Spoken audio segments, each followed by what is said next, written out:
Welcome to queenon7.com. Please share and like my videos. Today we're going to learn about the period 3. We look at the periodicity, which means the trend in obviously melting point, boiling point, and the structure and how they actually make the ionic bonds in first three elements of the periodic table, period 3. Now, if we look at the first two, one belongs to the alkali metals and the other is alkaline earth metals. So group 1 and group 2. Sodium will actually react with water very quickly and make sodium hydroxide and hydrogen gas. You probably have done that in GCSE where you have actually put the lid split inside the test tube and it actually gave you a pop test, and that tells you that it's actually got some sort of a gas which is very explosive. It is actually hydrogen gas which was actually produced during the reaction.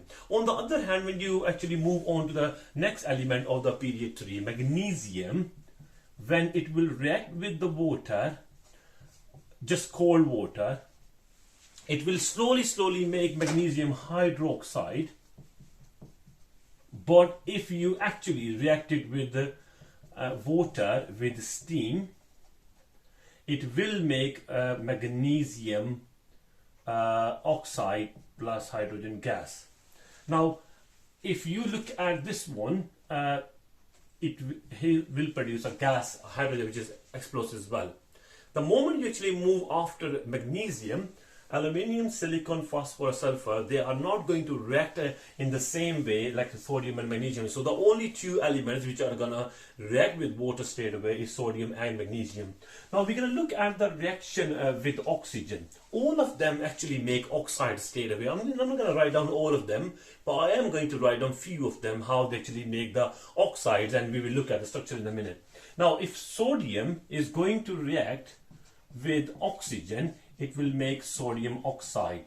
Whereas if you look at silica, will react with silicon, will make SiO2. Now, there's something you need to understand. All these oxides, they have a structure which can be either because of the ionic bonding or it is because of the covalent bonding. Now, the rule for the covalent bond or for the ionic bond is the further you are away from the oxygen, which is obviously in the just above the sulfur in the 6th group or 16th group in the new periodic table, the further you are away from the element you are reacting in the periodic table, the more you will have the ionic character. So it will snatch the electron density and keep the electron density toward itself, which shows the ionic character, and converts sodium into ion and itself into the negative ion, and the electrostatic force of attraction between the ions will actually show it's an ionic bond. Whereas when you come close to aluminium or sulfur, aluminium is actually kind of a very interesting element. Aluminium react with the oxygen will make Al2O3. Now we can balance it straight away like that, 4Al, and that is a balance equation.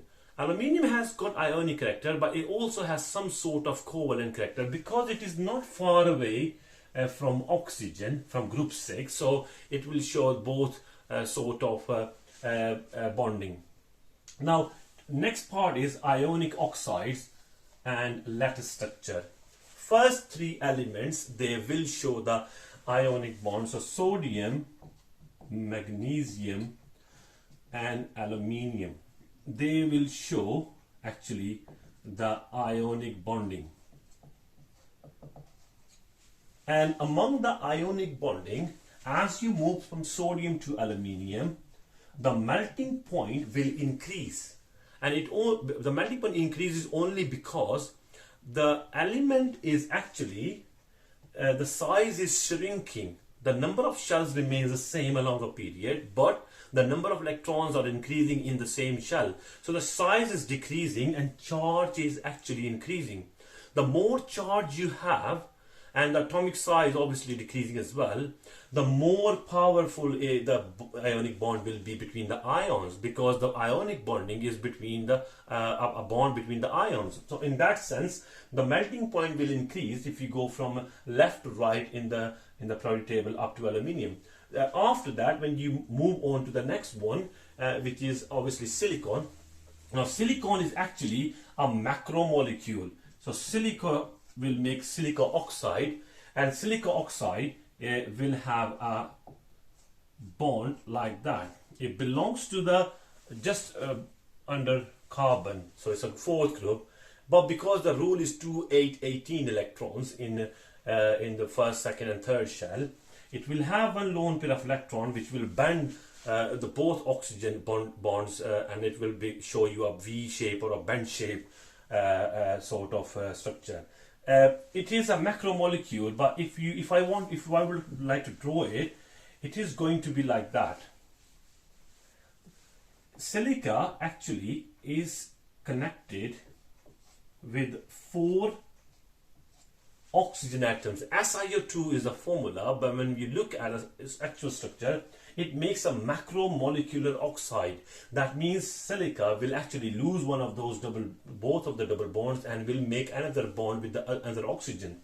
In that sense, silica will actually connect it with the 4 different oxygen atoms, and that will carry on, and it will actually make such a macromolecule. This is why silica oxide is actually being used in the blast furnace, where it has a high melting point, and you can use that as a base for the blast furnace. Last bit is actually the simple molecular oxide. Up to there, first 3 ionic. This one is actually shows you a kind of a macromolecular oxide which will show you a giant covalent structure, and that will actually, because the silica is not far away from oxygen, so that is actually a pure covalent bond between silica and oxygen. Simple molecular oxide, still phosphorus and sulfur, they actually react with oxygen and they will make the same thing, but the structure with the phosphorus and sulfur, it will be a simple molecule form. It's going to be P4O10, and for sulfur it's going to be SO2 or SO3. All 3 of them will actually show covalent bonding, but this one is solid. Sulfur dioxide is gas, sulfur trioxide is gas as well. Now all of these 3 are actually not far away from oxygen. The only reason the phosphorus oxide is actually in the solid form because it has a strong van der Waals forces between the molecules. So intermolecular force is not great as compared to the silica oxide or any other ionic bonding, but it does have some sort of weak intermolecular bonding, which is van der Waals forces. But P4O10 has higher van der Waals force. It has more electrons, or more atoms, more electrons, so that's why this is solid at room temperature, and SO2 and SO3 are the weak acids. Now we're going to look at the reaction of oxides with water. The first one is sodium, sodium oxide is going to react with the water. It will produce actually sodium hydroxide, and pH is actually around 13, which shows that it's a very strong alkali. Then you look at the magnesium oxide, which will react with the water and produce magnesium hydroxide, and the pH is actually nearly 9, so that shows it is actually an alkali solution. Then you will have, after that, you have aluminium and silica. As I have actually already explained, that they have a strong ionic bonding in the aluminium oxide, and it's a very macromolecule. It is not going to actually dissolve in water, so both will be insoluble in water. So we will straight go on to the phosphorus, P4O10, reacting with water and producing H3PO4.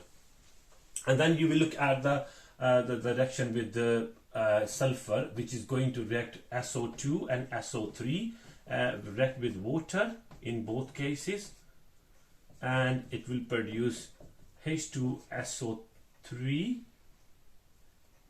and then it will produce H2SO4. The pH for this one, because they all 3 of them will produce the acidic solution, it will produce actually an pH of 0, and then you have pH of 3 and pH 0 again.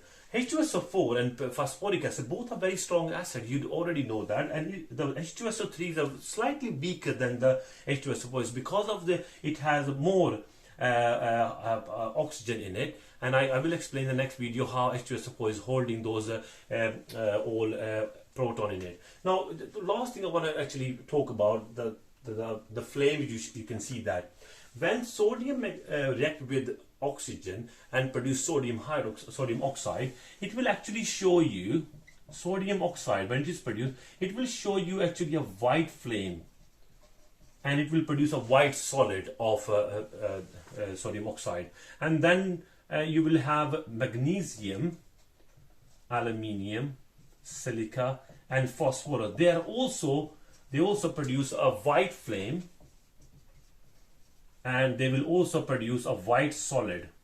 So whenever you react with all of these with oxygen, it's a combustion reaction, they will actually burn with a white flame. Sorry, for the sodium, it's actually a yellow flame, but it will produce actually a white solid. The last one is actually sulfur. The moment you are going to produce sulfur dioxide or sulfur trioxide, when you burn sulfur with oxygen, you will actually see a blue color acidic choking gas. So if you inhale this gas, you will actually choke, and you will actually be dead by inhaling all of it. So that's it. This is how you actually explain the reaction of, or identify the reaction of the oxide. In the next video, I will explain some of the properties of and the structure of the oxides. Thank you very much.